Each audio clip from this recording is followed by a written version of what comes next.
What's going on, ladies and gentlemen? Welcome to a wrap-up of Week 5, 2015 in the NFL. For any previous gameplays from Thursday, the full Sunday, those recaps are available on Android, iTunes, at GmiasWorld Podcast. For Android, you have to download the Podcast Box app. But for iTunes, it's just right there on iTunes at GmiasWorld. Or you can just watch it on YouTube right here if you're here right now watching it on YouTube. But everything is free on iTunes. The Podcast Box app is free, and I don't charge for it within it. So, again, it's free. You guys can listen to the podcast, what I think about these games on the road or whatever, on your way to school, and you can hopefully enjoy it. Now, the Monday night game, Pittsburgh Steelers at the San Diego Chargers. If you guys can go back, you will see that I picked the Steelers. I picked the Steelers because the Steelers have to win. I believe in the Steelers as a whole. Not that I'm a Steelers fan by any means, but I believe in the Steelers as a whole. I know that the person at the helm, Mike Tomlin, is a leader of men, which a lot of the coaches in the league aren't. And I just know that I knew that some way, somehow, with the tools that are around Vick, because I do believe that this is probably the most talent that Vick has ever had in his career around him. That includes Atlanta, the Eagles, everything. At Atlanta, he was a one-man show for the most part. With the Eagles, he had a little bit more help. But I think right now, as far as defense and offense goes, this is probably the most talented roster Vick has been a part of. The final play of the game, man, coming out of WildCat like that, and Le'Veon Bell with that stretch, like, I don't know what the hell was going on, but let's talk about this pass right here. The Mike Vick says that Big Ben drew up the TD bomb to Wheaton.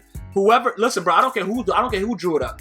That ball was thrown perfectly on a double move. The guy held him too, and he still, who was that? Flowers? Dude's a straight certified bum.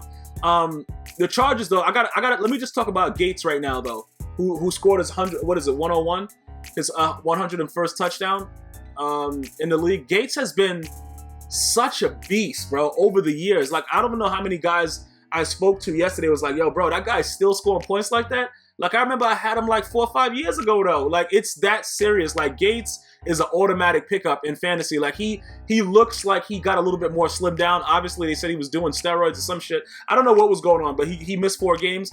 Either way, man, let's just talk about Gates and give that man some props. Phillip Rivers and that connection has always been on point.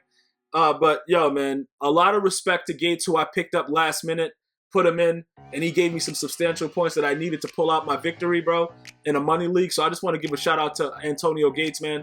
It's very much appreciated.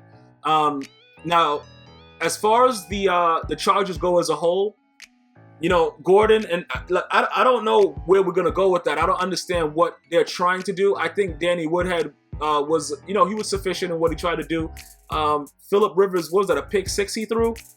That kind of hurt them a lot, but he came right back down and scored. You know, he got them in the lead. It was just meant to be for the Steelers to win that game. Very, very exciting game towards the end. The first half, Vick wasn't spectacular at all. I don't think he rushed until he rushed at the end of that in the end of that fourth quarter to get that first down that was needed, and he threw a dot to Heath Miller. But albeit by the same means, I'm going to tell you this right now. If the Steelers are able to just pull out, you know, like Big Ben said, a couple games, the Steelers are something that can do something. But with the way the Bengals are playing, like, again, I don't think the Bengals are going to, in the AFC, do anything per se. You know what I'm saying, bro? Like, they're gonna go to the playoffs and probably just be at home at the playoffs, because they don't ever do anything in the playoffs under Marvin Lewis. So I'm not really worried about that. My biggest concern, like I've been saying previous to this, after I've seen the Patriots play week to week, that team right there, if they don't go to the Super Bowl, something is wrong. And I just really think that there's no team. Let me just let you guys understand this. I think they're gonna get a first round bye. I think they're gonna have to win 2 games to go to the Super Bowl. So what I'm saying is, I don't think that there's guys that have what it takes in the AFC to beat them. So that's why I see them coming out of the AFC. The Steelers can make some noise, whatever like that. Big Ben comes back, things like that. Defensively, I think Shazier is still out with a shoulder injury. I don't know what's really going on with the Steelers, but I just don't see any team in the AFC beating outright. You know, just beating outright the Patriots. And I'm being very, very honest with you. Like I said, I'm going to continue to watch week to week. That's just my assessment of what's going on right now in the AFC. As far as the NFC goes, I really do believe that the Giants you haven't even seen anything from them. And they should actually be undefeated. You know, they gave up 2 losses when they were up by 10 in the 4th. They should actually be undefeated. And that's without Victor Cruz. And now I know Ruben Randall is banged up, stuff like that. But, you know, and also I wanted to talk about the MRSA infection. Who's that? Daniel? Is that Daniel Fells? You know, I wish him a speedy recovery. Hopefully he's able to save the foot.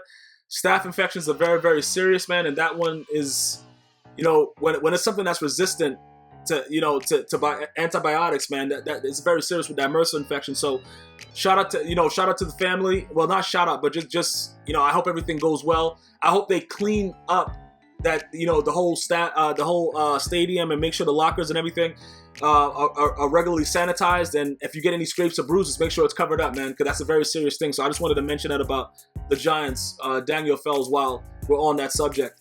But I'm going to tell you this right now. I really do see the Giants possibly coming out of the NFC. You know, people are saying that I'm crazy when I say it. I'm not a Giants fan. I'm from New York. I'm not a Giants fan, but I'm telling you, with my eyes, I've watched every one of their games. And Eli Manning just doesn't respond to pressure, bro. It's like 19 guys coming, people are shooting at him. He just stands right there.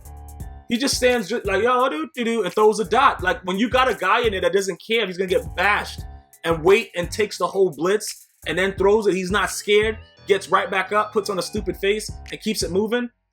I'm telling you, man, the Giants are dangerous. And guys got to start to respect that. He's not just a freakish 2-time Super Bowl winner anymore. He's really showing that he could stand in the pocket and deliver some throws. So that's who I have coming out of the NFC at this point.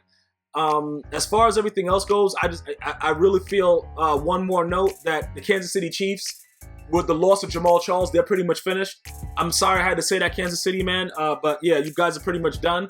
I wouldn't put my faith in Alex Smith. I'm just going out on a limb and saying that. Other than that, Andy Reid, I said, bro, he might as well just go back to Philly, get some cheesesteaks, start getting more fat again. Looked like he was losing weight a little bit, but that was just like something that I probably saw, and he kind of like fooled me because he was extra fat in the last game I saw. So whatever, but man, I feel bad for Kansas City, man, because without Jamal Charles, it's not much you can do. I know they got 2 running backs that they want to split time with. Whoever their names are, I don't even know who they are right now, but whatever that is, I don't think that with their quarterback and the tools that are around them, I'll be very shocked if they even make a run at the playoffs. Let's just be honest about it. With that being said, that's the wrap-up of Week 5, 2015 NFL season. And I'll see you, ladies and gentlemen, for Week 6. Hopefully you enjoyed it. Check out previous podcasts, previous NFL recaps, gameplay if you're a gamer. See you around. One love.